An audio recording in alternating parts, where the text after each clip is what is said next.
My dear students, हम discuss कर रहे थे गैसियस लॉज। पिछले वीडियो में हमने डिस्कस किया था बॉयल्स लॉ। आज हम डिस्कस करेंगे चार्ल्स लॉ, यानी क्या है चार्ल्स का नियम।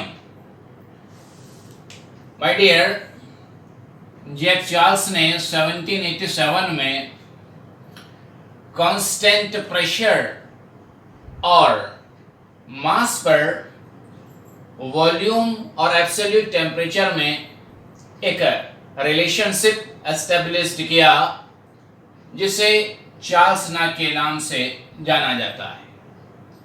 क्या कहता है चार्ल्स लॉ? वो कहता है एट कांस्टेंट प्रेशर, यानी कि अगर हम दाब को स्थिर कर दें तब the volume of a given mass of a gas is a direct proportional to its absolute temperature, यानी कि स्थिर दाब पर किसी गैस की निश्चित मात्रा का आयतन, डेफिनिट अमाउंट का वॉल्यूम डायरेक्ट प्रोपोर्शनल होता है इट्स, यानी उसके एब्सोल्यूट टेम्परेचर। एब्सोल्यूट टेम्परेचर को हम कहते हैं परम ताप, यानी परम ताप के समानुपाती होता है। V is direct proportional to capital T. Capital T represent कर रहा है एब्सोल्यूट टेम्परेचर को at constant pressure and mass. ठीक है, और हम इसको लिख सकते हैं V is equal to KT, या फिर इसको आप लिख सकते हैं V upon T is equal to K, यानी कि कांस्टेंट। वो कह रहा है कि यदि आप प्रेशर को कांस्टेंट कर दें तो किसी गैस के डेफिनिट अमाउंट का जो वॉल्यूम है और एब्सोल्यूट टेम्परेचर का जो रेशियो है वो क्या होता है? कांस्टेंट होता है, स्थिर होता है। ठीक है, इसी को हम कहते हैं चार्ल्स का नियम, यानी Charles law. At different temperature, दो भिन्न भिन्न तापों पर यदि आप टेम्परेचर को T1 से T2 कर दें तो वॉल्यूम अपने आप V1 से क्या हो जाएगा? V2 हो जाएगा। V1 upon T1 is equal to V2 upon T2 is equal to K, रहेगा कांस्टेंट ही। ठीक है, यानी V1 upon T1 is equal to V2 upon T2 हम लिख सकते हैं। अब बात करेंगे एब्सोल्यूट टेम्परेचर आता है कि टेम्परेचर और एब्सोल्यूट टेम्परेचर में क्या डिफरेंस है, ये केल्विन स्केल क्या है, ये जानना जरूरी है। तो यहां पर हम थोड़ी सी चर्चा करेंगे। आपका जानना आवश्यक है कि ये एब्सोल्यूट टेम्परेचर या परम ताप क्या होता है। My dear, -273 degree centigrade is lowest possible temperature. -273 degree centigrade is lowest possible temperature, निम्नतम संभावित ताप है at which all ideal gases, यानी सभी आइडियल आदर्श गैसेस आर सपोज, मान लिया जाता है, टू ऑक्यूपाई जीरो वॉल्यूम, कि उनका जो वॉल्यूम है, उनका जो आयतन है वो जीरो हो जाता है। -273 डिग्री सेंटीग्रेड टेम्परेचर को लोएस्ट पॉसिबल टेम्परेचर माना गया है, जिस पर प्रत्येक आदर्श गैस, आइडियल गैस का जो वॉल्यूम है, जो आयतन है, वो जीरो हो जाता है, और इसे हम कहते हैं एब्सोल्यूट जीरो। इसे हम कहते हैं परम शून्य। ठीक है, अगर टेम्परेचर को हम कैलकुलेट करें एब्सोल्यूट जीरो से तो जो टेम्परेचर आएगा उसे हम कहेंगे एब्सोल्यूट टेम्परेचर। ठीक है, तो एब्सोल्यूट टेम्परेचर आप कैसे कैलकुलेट करेंगे? कैपिटल T से हम इसको रिप्रेजेंट करते हैं, इज इक्वल टू हो जाएगा small t degree centigrade plus 273 kelvin. इसे हम लिखते हैं केल्विन, क्योंकि ये जो स्केल दिया था, ये दिया था लॉर्ड केल्विन ने, जो एक ब्रिटिश साइंटिस्ट थे। तो उन्हीं के नाम के आधार पर हम इसको केल्विन स्केल कहते हैं। ठीक है, अब इसे समझें किस प्रकार से। मान लीजिएगा let the volume of a gas मान लीजिएगा 0 डिग्री सेंटीग्रेड पर किसी गैस का वॉल्यूम क्या है, V0 है। देखिए ये टेम्परेचर स्केल है, ये वॉल्यूम स्केल है। देखिए मैंने एक ग्राफ प्लॉट किया है, ये टेम्परेचर स्केल है और ये वॉल्यूम स्केल है। यहां पे डिग्री सेंटीग्रेड में है और ये केल्विन में है, ठीक है। तो 0 degree centigrade is equal to 273 kelvin. 0 degree centigrade किसके बराबर होता है, 0 degree centigrade is equal to 273 kelvin, 273 kelvin के बराबर होता है, ठीक है। अब मान लीजिएगा 0 डिग्री सेंटीग्रेड पे वॉल्यूम क्या है, V0, ठीक। यहां पे 0 डिग्री सेंटीग्रेड है और ये जो वॉल्यूम है यहां पे किसी भी गैस का, ये V0 है। जब हम टेम्परेचर डिक्रीज करते चले जाते हैं तो ये वॉल्यूम एक्सेस जो है, ये टेम्परेचर एक्सेस को, यानी ताप अक्ष को, जो आयतन वाला अक्ष है, ये इसे क्रॉस करता है -273.15 डिग्री सेंटीग्रेड पर, यानी कि -273.15 डिग्री सेंटीग्रेड पर वॉल्यूम क्या हो जाता है, 0 हो जाता है। तो जो एक्चुअल वैल्यू है वो -273.15 डिग्री सेंटीग्रेड है। इसे हम राउंड फिगर में -273 यानी 273 लिख देते हैं, जबकि ये वास्तव में -273.15 डिग्री सेंटीग्रेड होता है। तो यहां पर -273.15 डिग्री सेंटीग्रेड पे जो वॉल्यूम है गैस का क्या हो गया, 0 हो गया। तो इस टेम्परेचर को माना गया 0 केल्विन। क्या माना गया, 0 केल्विन। इसे हमने कहा एब्सोल्यूट 0, इसे हमने कहा एब्सोल्यूट 0, ठीक है। क्लियर हो गई बात। अब देखिए टेम्परेचर जैसे जैसे इधर इंक्रीज होगा, ये -200, -100 और ये 0 डिग्री सेंटीग्रेड, और 0 डिग्री सेंटीग्रेड किसके कॉल आता है, राउंड फिगर में हमने लगाया है -273 डिग्री सेंटीग्रेड मान के, किसके इक्वल आएगा, 273, यानी 0 degree centigrade is equal to 273 kelvin, ठीक है। जैसे जैसे डिग्री सेंटीग्रेड में टेम्परेचर आगे बढ़ेगा उसमें हम कितना ऐड करते चले जाएंगे, 273।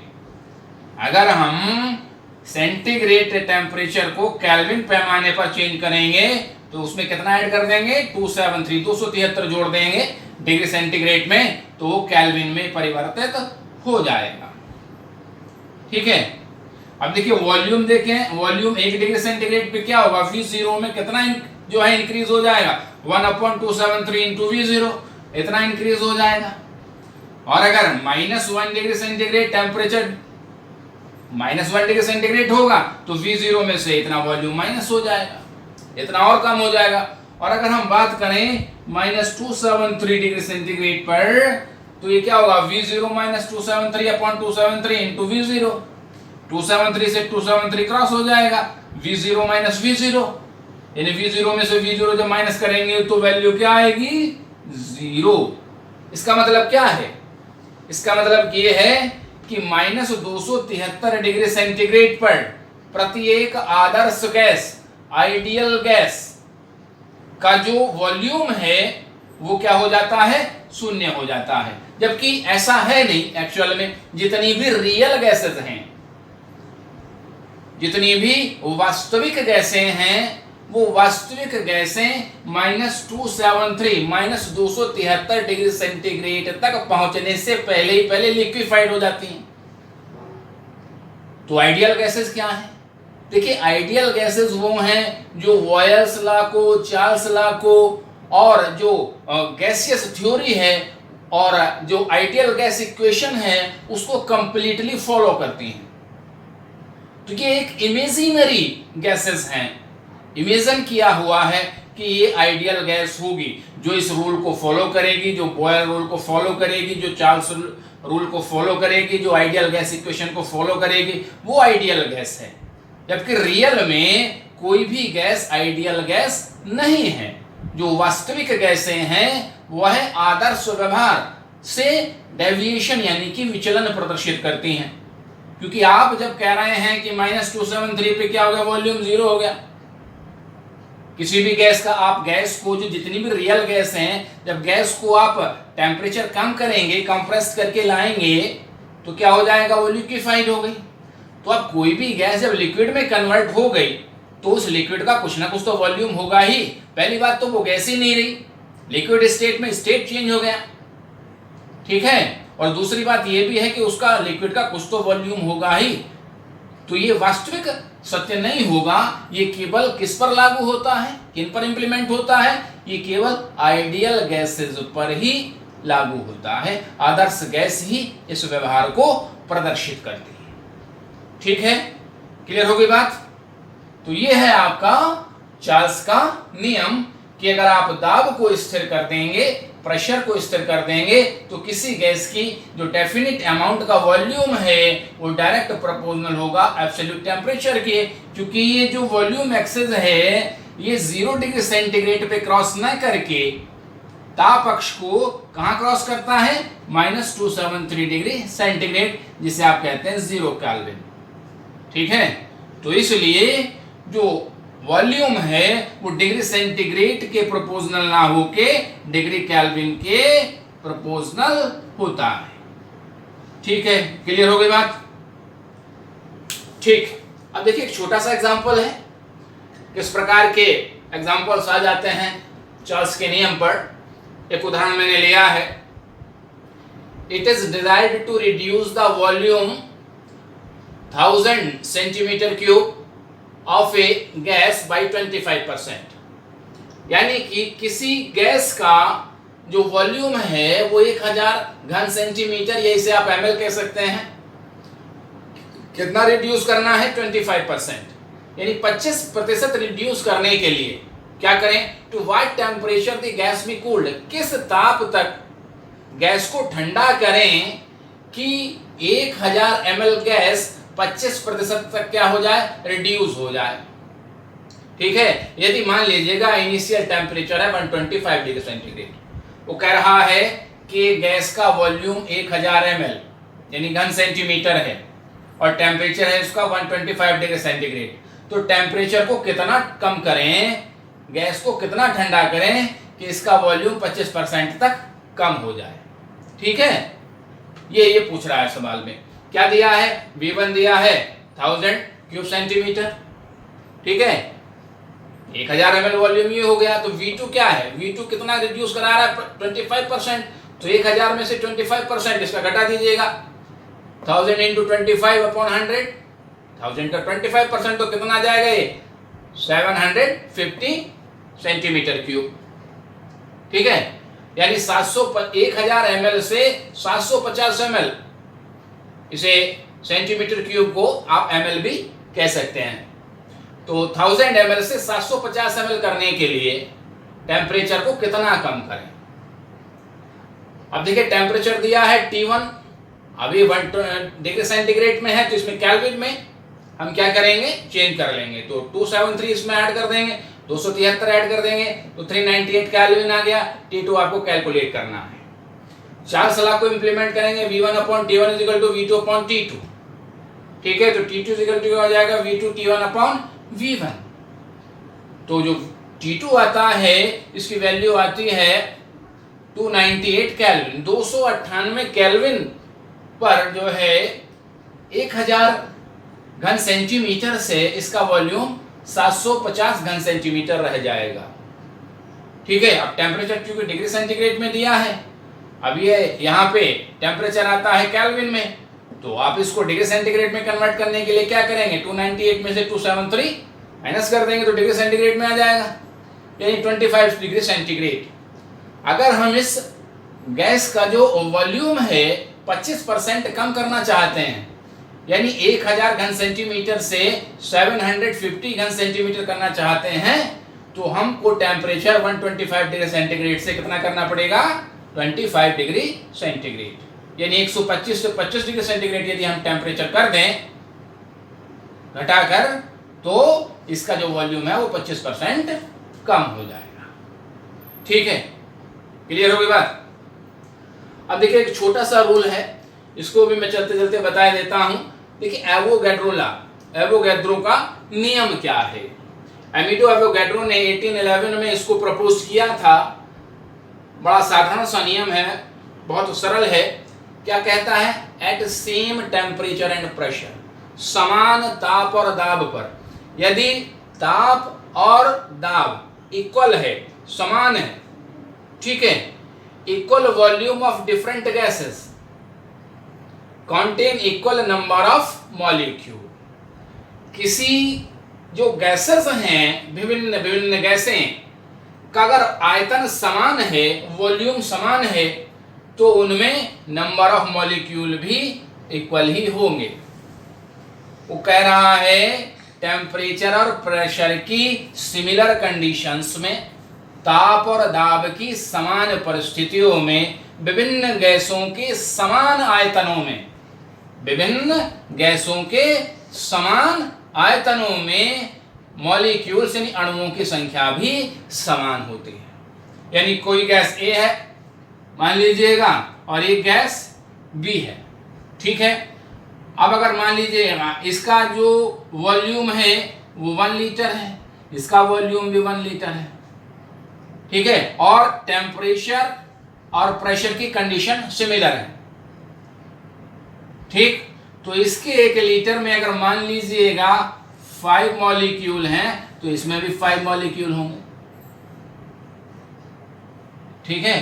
तो वो कह रहा है कि ताप और दाब की समान परिस्थितियों में विभिन्न गैसों के इक्वल वॉल्यूम, समान आयतनों में अणुओं की संख्या भी समान होती है, अर्थात मोल्स भी इक्वल होते हैं। अगर 1 लीटर में इसके 5 मोल हैं तो इसके भी 5 मोल होंगे, यदि टेम्परेचर और प्रेशर की कंडीशंस क्या हैं? इक्वल हैं। तो क्या कहता है? V is direct proportional N, ठीक है। N क्या है? Capital N, number of molecule. सीधे सीधे जब नंबर ऑफ मॉलिक्यूल अगर है डायरेक्ट प्रोपोर्शनल वॉल्यूम के, तो नंबर ऑफ मोल्स भी इक्वल होगा, क्योंकि V is direct proportional small n क्या रिप्रेजेंट करता है? नंबर ऑफ मोल्स को, ठीक है। तो चूंकि अणुओं की संख्या बराबर है तो मोल भी इक्वल ही होंगे, ठीक। या इसको हम लिख सकते हैं V upon N is equal to K at constant temperature and pressure, यानी ताप और दाब की कांस्टेंट स्थिर परिस्थितियों में किसी भी गैस के वॉल्यूम और मोल, ये क्या है? V वॉल्यूम, और स्मॉल n क्या है? मोल। वॉल्यूम और मोल का जो रेशियो है, जो अनुपात है, वो कांस्टेंट होता है, ठीक है। विभिन्न गैसों के लिए हम लिख सकते हैं V1 upon N1 is equal to V2 upon N2। अगर V1 V2 के बराबर है, अगर ये आयतन समान है और टेम्परेचर और प्रेशर कांस्टेंट है, तो N1 का जो वैल्यू है वो N2 के इक्वल होगी, ठीक है। तो इसी से क्या कंक्लूजन निकलता है कि the volume of 1 mole of each gas, प्रत्येक गैस की 1 मोल का जो आयतन होता है वो 22.4 लीटर 22.4 लीटर होता है at NTP, normal temperature and pressure पर, ठीक है। And it is called molar volume, इसे हम कहते हैं मोलर आयतन, ठीक है। प्रत्येक गैस के 1 मोल का आयतन एनटीपी, नॉर्मल टेम्परेचर और प्रेशर पर 22.4 22.4 लीटर या 22,400 ml होता है, ठीक है। इसे किस प्रकार से कैलकुलेट करेंगे इस पर भी हम डिस्कस करेंगे जब आपको बताएंगे आइडियल गैस इक्वेशन, ठीक है। अगली वीडियो में हम इस पर डिस्कस करते हैं। Okay, thank you.